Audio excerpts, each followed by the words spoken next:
নমস্কার বন্ধুরা, বাংলা সিরিয়াল সমাচার রোশনাইয়ের আজকের পর্ব নিয়ে তোমাদের সামনে হাজির হয়ে গেছে। তো আমরা প্রথমেই দেখতে পাচ্ছি আরণ্যক অফিসে কাজ করছে। ঠিক সেই সময় আরণ্যকের কাছে খবর আসে যে কোনো নামি দামি জুয়েলারি ব্র্যান্ডের লোকজন আরণ্যকের সাথে দেখা করতে এসেছে। আরণ্যকের অফিসে যে নাচের প্রোগ্রামটা হয়েছিল সেখান থেকে কোনো মডেলকে চুজ করার জন্য। আরণ্যক বলে, আচ্ছা ঠিক আছে, ওনাদের আসতে দাও। এদিকে দেখা যায় আরণ্যকের বাড়িতে পাড়ার অমূল্যদা আর আরেকজন আন্টি, যেনারা পাড়াতে রোশনাইয়ের সাথে ঝামেলাটা হতে দেখেছিলেন, সেই খবরটা নিয়ে আরণ্যকের বাড়িতে এসেছেন। আর এখানে আরণ্যকের বাবাও আছেন, মাও আছেন, জাহ্নবী আছেন। সবাইকে এই ঘটনাটা বলছেন যে আপনাদের বাড়ির কাজের মেয়ে কী করে আপনাদের ওর মালিকের উপরে, রাস্তার উপরে এরকমভাবে চিৎকার করতে পারে। সেই খবরটা নিয়ে তারা এসেছে পাড়া থেকে। আরণ্যকের বাবা মা শুনে তো পুরো অবাক হয়ে যায় যে সে কি, ও এত জোরে চিৎকার করেছে যে লোক জড়ো হয়ে গেছে। তখন অমূল্যদারা বলে, হ্যাঁ, না হলে আমরা জানলাম কি করে। অমূল্যদা বলে, আরণ্যক কত ভালো স্টুডেন্ট, আমরা তো ছোটোবেলা থেকে একসঙ্গেই বড় হয়েছি, নম্র ভদ্র, কত ভালো স্বভাবের। আর এরকমভাবে শুধুমাত্র গাড়িতে ওঠাতে চেয়েছে, আর আপনাদের বাড়ির কাজের লোক গাড়িতে উঠবে না বলে সে রাস্তার মধ্যে এমনভাবে চিৎকার করে আরণ্যককে অপমান করলো যে আমরা আর সেটা দেখে সহ্য করতে পারলাম না। ওই জন্য আমরা এখান দিয়েই যাচ্ছিলাম, তো ভাবলাম আপনাদেরকে ব্যাপারটা জানিয়ে যাই।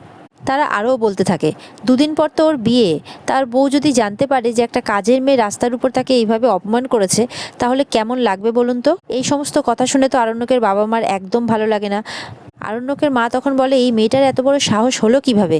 জাহ্নবীও তখন বলতে থাকে, ওর কি কোনোদিনও সাহসের কমতি ছিল। আরণ্যকের বাবা তখন চিৎকার করে রেগে গিয়ে বলে আর কি, যে আমার ছেলেটাও তো ভদ্র না, দেখেছে হয়তো এত রোদের মধ্যে হেঁটে হেঁটে যাচ্ছে, তো গাড়িতে করেই পৌঁছে দিই। জাহ্নবী তখন বলে, এতটা না ভালো মানুষই দেখালে হয় না, যে যেরকম তার সাথে সেরকমটাই করতে হয়, টিট ফর ট্যাট। পাড়ার অমূল্যদা বলে, কাজের লোককে কেউ এতটা মাথায় তোলে নাকি। আরণ্যকের মা তখন বলে, এই কথাটাই যদি আমরা ওকে বোঝাতে পারতাম। আর ঠিক সেই সময় রোশনাই চলে আসে বাড়িতে। রোশনাই এসে দেখে পাড়া থেকে সেই দাদা আর সেই ভদ্রমহিলা এসেছেন। তখন রোশনাইকে জাহ্নবীরা ডেকে পাঠায়, এদিকে শোনো, আর রাস্তায় কি হয়েছিল এই ব্যাপারে প্রশ্ন করতে থাকে।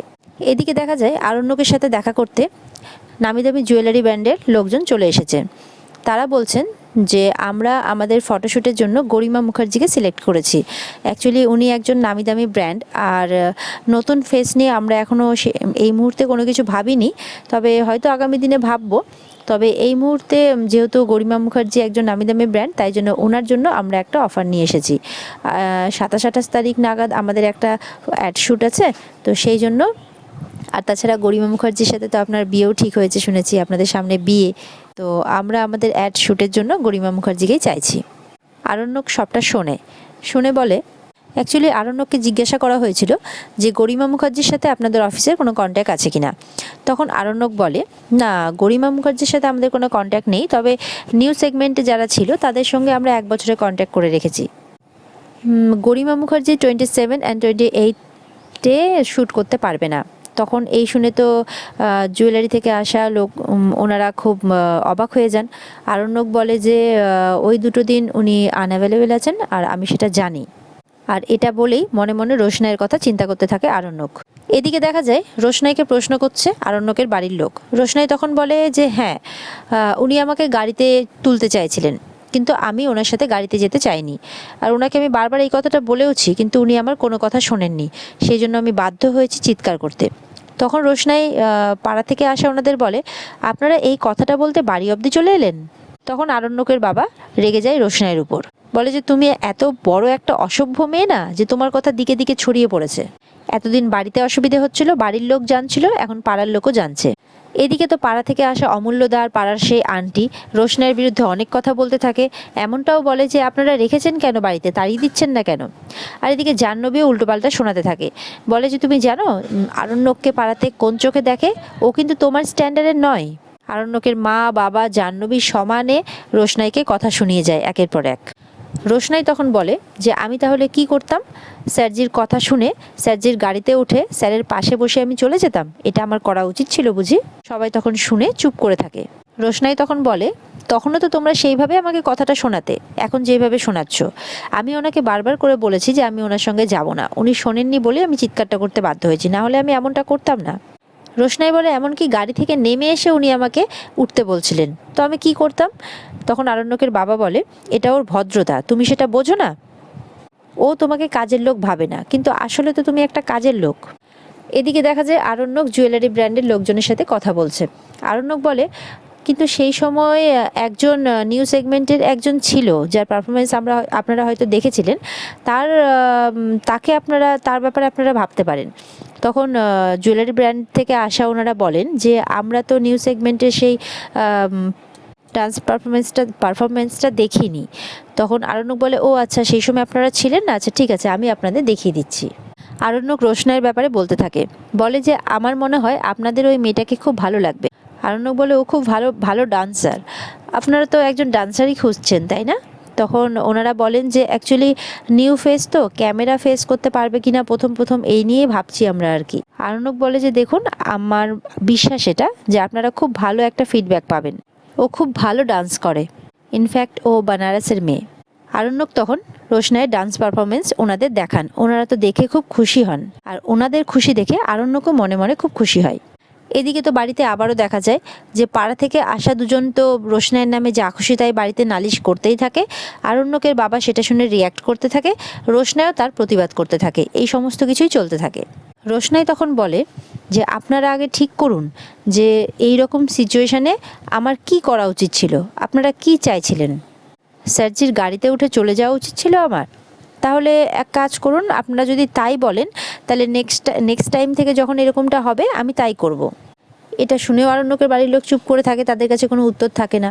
রোশনাই বলে, যেই কয়দিন আমি আপনাদের এখান থেকে বেরোতে পারছি না সেই কয়দিন তো আপনাদের কথা শুনে আমাকে চলতে হবে। এদিকে রোশনাইয়ের ডান্সের ভিডিও দেখে এনারা তো খুব প্রশংসা করতে থাকেন যে সত্যি আপনি যা বলেছেন তেমনটাই, আমাদের তো খুবই ভালো লাগলো দেখে, পুরো ইউনিক ফেস, কিন্তু উনি কি ক্যামেরা ফেস করতে পারবেন? আরণ্যক বলে, দেখুন আমি ওকে যতটা চিনি, সি ইজ ভেরি স্মার্ট, ভীষণই ট্যালেন্টেড, আমার মনে হয় কোনো সমস্যা হবে না। আপাতত আপনাদের সাথে আমি পরিচয়টা করিয়ে দিতে পারি। অ্যাকচুয়ালি উনি আমাদের বাড়িতে এই সময় গেস্ট হয়ে রয়েছেন, তো কন্ট্রাক্ট তো সাইন করতে আপনাকে আসতেই হবে আমাদের বাড়ি, ওখানেই দেখা হয়ে যাবে। তখন ওনারা বলেন যে আচ্ছা ঠিক আছে, আপনি কি ওনার ছবি একটা মেল করে দিতে পারবেন আমাদের? আরণ্যক বলে, হ্যাঁ হ্যাঁ অ্যাবসলিউটলি, ঠিক আছে। ওনারা বলেন যে আমরা বসের সাথে একবার কথা বলে নিই, উনি রাজি হয়ে গেলেই কোনো প্রবলেম নেই, আমরা আপনার সাথে ফোনে কথা বলে নেব। এই বলে ওনারা ওখান থেকে চলে যান। এদিকে আরণ্যকের মা বলছেন যে মুখে তো খই ফুটছে তোমার, কখন কোন কাজটা করতে হবে সেটা তুমি জানো না? তখন রোশনাই বলে, না আন্টি, আমি সবটা বুঝতে পারি না, আর যদি বুঝতে পারতাম তাহলে আমাকে এইভাবে কথা শোনানোর সুযোগ আপনারা পেতেন না। কালকে যেমন দাদুর শরীরের যে এই অবস্থা, ভগবান না করুক যদি কোনো কিছু হয়ে যেত তাহলে তো এই বাড়ির সিচুয়েশানটা পুরো অন্যরকম হতো, আর দোষ এসে পড়তো আমার ঘাড়ে। সেই জন্য আমি বুদ্ধি খাটিয়ে একটা উপায় বার করেছিলাম, কিন্তু এই ক্ষেত্রে তো আমি কোনো উপায় খুঁজে পাচ্ছি না। এদিকে আপনারাই বলছেন যে স্যারজির ধারে কাছে না যেতে, স্যারজির সাথে কথা না বলতে, দূরে দূরে থাকতে, আর এদিকে স্যারজি নিজে এসছেন আমার সাথে কথা বলতে, গাড়ি থেকে নেমে গাড়িতে লিফট দিতে চেয়েছেন, তো আমার সেখানে কি করা উচিত ছিল আমাকে যদি একটু পরিষ্কার করে বলে দেন আপনারা, তাহলে আমার খুব সুবিধে হয়। রোশনাই আরও বলে যে আপনারা বরং স্যারজি যখন ফিরে আসবে তখন ওনাকে জিজ্ঞাসা করবেন, অন্যের মেয়ের দোষ দেওয়া তো খুব সহজ, কিন্তু নিজের ছেলের দোষটা ধরা কি নিজের ছেলের দোষ ধরাটা বোধহয় খুব কঠিন হয়ে যায়। আপনারা এবার বরং নিজের ছেলের দোষটা দেখার চেষ্টা করুন, তাহলে আমি বুঝবো। আরণ্যক এদিকে মনে মনে বলতে থাকে, গরিমা তুমি জীবনে অনেক সুযোগ পেয়েছো, আগামী দিনেও অনেক সুযোগ পাবে। আমি জানি না তুমি 27 আর 28-এ ফাঁকা ছিলে কিনা বা করতে পারতে কিনা শ্যুটটা, কিন্তু আমি চাই এই সুযোগটা রোশনাই পাক। ও শুধু আমাদের বাড়িতে একটা মেড হয়ে অপমান আর উপেক্ষা পেতে আসেনি, অন্তপক্ষে আমি সেই কারণে ওকে এখানে নিয়ে আসিনি। আমি হয়তো রোশনাইয়ের প্রতি জাস্টিস করতে গিয়ে তোমার প্রতি ইনজাস্টিস করলাম, কিন্তু আমি জানি যে তুমি ভবিষ্যতে এরকম আরও অনেক শো করবে, অনেক শো পাবে, কিন্তু এই মুহূর্তে রোশনাইয়ের এই সুযোগটা পাওয়া খুব জরুরি, আর আমাকে এটা করে দিতেই হবে। এই সুযোগটা না হয় তুমি রোশনাইকেই ছেড়ে দাও গরিমা, সরি। এগুলোই ভাবতে থাকে আরণ্যক মনে মনে। পাড়া থেকে আসা সেই আন্টি এদিকে বলে, বাবা একেবারে তো ধানি লঙ্কা দেখতে পাচ্ছি। তখন রোশনাই বলে, হ্যাঁ আমি ধানি লঙ্কা, পৃথিবীতে যত কিছু খারাপ সব আমার মধ্যেই আছে, কিন্তু আপনারা আমাকে বলুন তো আমার এই মুহূর্তে কি করাটা উচিত ছিল? রোশনাই বলে, আপনারাই বরং ঠিক করে দিন যে আমার কি করা উচিত ছিল। গাড়িতে করে চলে যাওয়া উচিত ছিল, নাকি আমি যেটা করেছি সেটাই ঠিক? আমি তো দেখতে পাচ্ছি দুই তরফ থেকেই আমি ভুল। তো নেক্সট টাইম যদি আপনাদের মনে হয় তাহলে না হয় আমি এত রোদের মধ্যে ঘুরে এক পাড়া থেকে অন্য পাড়া যাব না, স্যারজি আমাকে লিফট দেবে, আমি স্যারজির গাড়িতে করেই চলে যাব। এত রোদের মধ্যে জিনিসগুলো আনতে তো আমার কষ্টই হয়েছে, এত কষ্ট কি কেউ নিজেকে দিতে চায় বলুন তো? এই কথাগুলো বলে রোশনাই রান্নাঘরে চলে যায়। আর তারপরও রোশনাইয়ের নামে এইটা সেটা আলোচনা হতেই থাকে। পাড়ার সেই আন্টি যেতে যেতেও বলে যাচ্ছেন যে এই মেয়েটির থেকে কিন্তু তোমরা সাবধানে থেকো, কেমন। জাহ্নবী তখন বলে, সেই দিন বাদশাহ ওই মেয়েটাকে পার্টির মধ্যে এতটা অপমান করলো, আজকে আবার সেই মেয়েটাকে গাড়িতে লিফট দিতে চাইছে। তো বাদশাহ যে কি করতে চাইছে সেটা তো আমার মাথাতে কিছুতেই ঢুকছে না। এদিকে দেখা যায় পরের দিন সকালে বাদশাদের বাড়ির কলিং বেল বাজছে, কেউ যেন এসেছে। জাহ্নবী তখন বলে, আচ্ছা আমি দেখছি বলেই দরজাটা খুলতে চলে যায়। দরজা খুলতেই দেখে দুজন লোক। এই দুজন লোক আর কেউ নয়, সূর্যা জুয়েলার্স থেকে এসেছেন, যারা আরণ্যকের সাথে কথা বলে নিয়েছিলেন। তারা আবার এসেছেন বাড়িতে আরণ্যকের সাথে কথা বলতে। তখন জাহ্নবী বলে, হ্যাঁ হ্যাঁ ভেতরে আসুন। আরণ্যকের বাবা তখন আরণ্যককে ডেকে দেন। আরণ্যক চলে আসে। বাদশার বাবা তখন বলে, তুমি কথা বলো, আমরা ভেতরে আছি বলে সবাই চলে যায়। ওনারা এসে বলেন, আমাদের কাছে কোনো অপশন নেই স্যার, আপনারা যার কথা বলেছেন আমরা তাকেই সিলেক্ট করছি। তখন আরণ্যক বলে, না না, আমি আপনাদের কোনো কিছু বলে দেইনি, আপনারাই যা বলেছেন আমি তাতে মত দিয়েছি। ওনারা একটু শুনে অবাক হন, তবে যাই হোক ওনারা আবার বলেন যে যেই নামটা আমরা সিলেক্ট করে আমাদের উপর মহলকে পাঠিয়েছিলাম বম্বে থেকে, সেই নামটার অ্যাপ্রুভাল চলে এসেছে। এবার সামনাসামনি ওনার অ্যাপ্রুভালটা পেয়ে গেলেই আমরা কাজটা শুরু করে দেব। ওনারা বলেন, কালকেই তো আমাদের শ্যুট, তাই জন্য সামনাসামনি একবার কথা বলে নিলে খুব ভালো হয়। আরণ্যক তখন বলে, হ্যাঁ হ্যাঁ আমি ওর সাথে আপনাদের কথা বলিয়ে দিচ্ছি, আপনারা কথা বলে নিন। রোশনাই তখন সেখানে এলে আরণ্যক তখন পরিচয় করিয়ে দেয়। আর তখন ওনারা এই সুযোগটার কথা রোশনাইকে বলে। তখন রোশনাই বলে, আমি তো এটা করতে পারবো না। ওনারা এটা শুনে খুব অবাক হয়ে যান। রোশনাইয়ের না শুনে সবাই অবাক হয়ে যায়। আর এখানে আজকের পর্ব শেষ হয়ে যায়। তো বন্ধুরা, এরকমই পর্ব আগামীকালকেও দেখতে আমাদের চ্যানেলকে সাবস্ক্রাইব অবশ্যই করে দিও, ভালো লাগলে কমেন্ট করে জানিও। আর দেখা হচ্ছে আগামীকালকে তোমাদের সঙ্গে, ততক্ষণের জন্য ভালো থেকো সবাই, টাটা।